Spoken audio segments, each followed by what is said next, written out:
Hi அஸ்ஸலாமு அலைக்கும். எல்லோரும் எப்படி இருக்கீங்க? அல்ஹம்துலில்லாஹ் நானும் நல்லா இருக்கேன். இன்னைய டே லன்ச் மெனு என்ன அப்படின்னு பார்த்தீங்கன்னா 65 பண்ணிவிட்டு பிரியாணி பண்ணலாம் அப்படின்னு தான். வாங்க எப்படி பண்ணலாம் அப்படின்னு பார்க்கலாம். நல்லா சிக்கனை நல்லா வாஷ் பண்ணி எடுத்துக்கோங்க. வாஷ் பண்ணதும் உப்பு போட்டுக்கோங்க தேவையான அளவு. அப்புறமா இஞ்சி பூண்டு போட்டுக்கோங்க. நான் சிக்கன் 65 மசாலா மட்டும்தான் போடுவேன், வேறு எதுவும் போட மாட்டேன். சிக்கன் 65 மசாலா போட்டதுக்கப்புறம் கொஞ்சமாக தயிர் ஊற்றிக்கோங்க. அதுக்கப்புறம் கார்ன்ஃப்ளவர் மாவு தேவைக்கேற்ப ஒரு ஒரு 3 ஸ்பூன் போட்டுக்கோங்க. அரிசி மாவு கொஞ்சமாக க்ரன்ச்சியாக இருக்கும், அதனால் அரிசி மாவு லைட்டாக கொஞ்சமாக போட்டுக்கோங்க. அதுக்கப்புறம் ஃபுட் கலர் ரவோண்டு ஆட் பண்ணிக்கோங்க. இதெல்லாம் பண்ணதுக்கப்புறம் நல்லா கை வச்சு பெசறி விட்டு ஒரு 10 மினிட்ஸ் ஊற வைங்க. அப்போ தான் நல்லா பொரிச்சு எடுக்கும்போது நல்லா ஊறி வரும் மசாலாவோட. அதுக்கப்புறம் நம்ம சைடில் பிரியாணி எப்படி பண்ணலாம் அப்படின்னு சொல்லி அதையும் பார்த்துடலாம். அதுக்கப்புறம் குக்கரில் தான் தாளிக்க போகிறேன். குக்கரை வச்சு ஸ்பைசஸ்லாம் ஆட் பண்ணிடலாம். ஆயில் விட்டு ஒரு பட்டை, 2 கிராம்பு, 2 ஏலக்காய் போட்டு ஆனியன் போட்டு நல்லா ஃப்ரை பண்ணிக்கலாம். ஆனியன் வந்து நல்லா கோல்டன் ப்ரௌன் வர அளவுக்கு நல்லா ஃப்ரை பண்ணிக்கணும். அதுக்கப்புறம் இஞ்சி பூண்டு போட்டுக்கோங்க.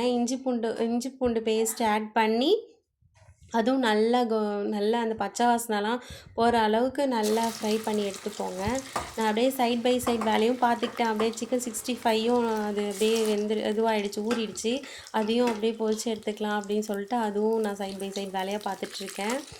இந்த பக்கம் வாங்க அப்படி பார்த்துடலாம். இதுக்கப்புறம் தக்காளி போட்டு 2 பச்சை மிளகாய் ஆட் பண்ணி வச்சுருக்கேன். அப்புறம் பூந்தலை அப்படின்னு சொல்லுவாங்க.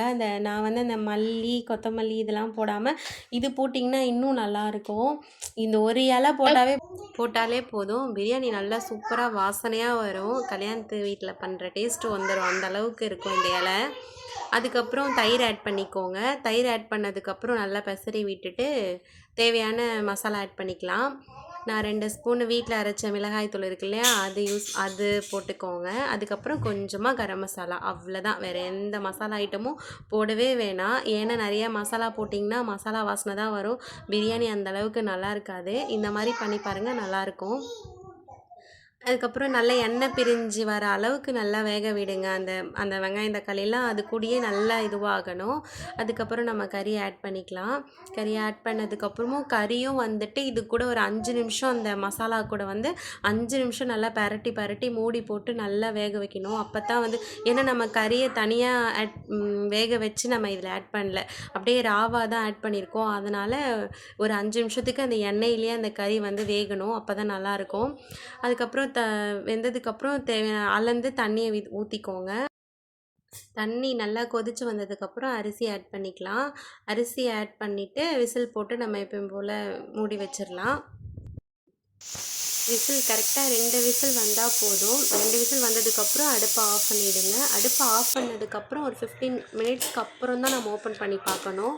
ஓப்பன் பண்ணதும் நம்ம நெய் விட்டு அப்படியே ஒரு கிளறுனா பாருங்கள், சூப்பராக ஒன்றோட ஒன்று ஒட்டாமல் குலையாமல் எவ்வளோ சூப்பராக இருக்குது பாருங்கள்.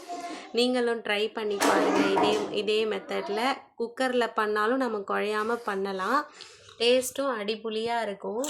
ட்ரை பண்ணி பார்த்துட்டு சொல்லுங்கள். இந்த வீடியோ பிடிச்சிருந்தா சப்ஸ்கிரைப் பண்ணிக்கோங்க, சப்போர்ட் பண்ணுங்கள். தேங்க்ஸ் ஃபார் வாட்சிங்.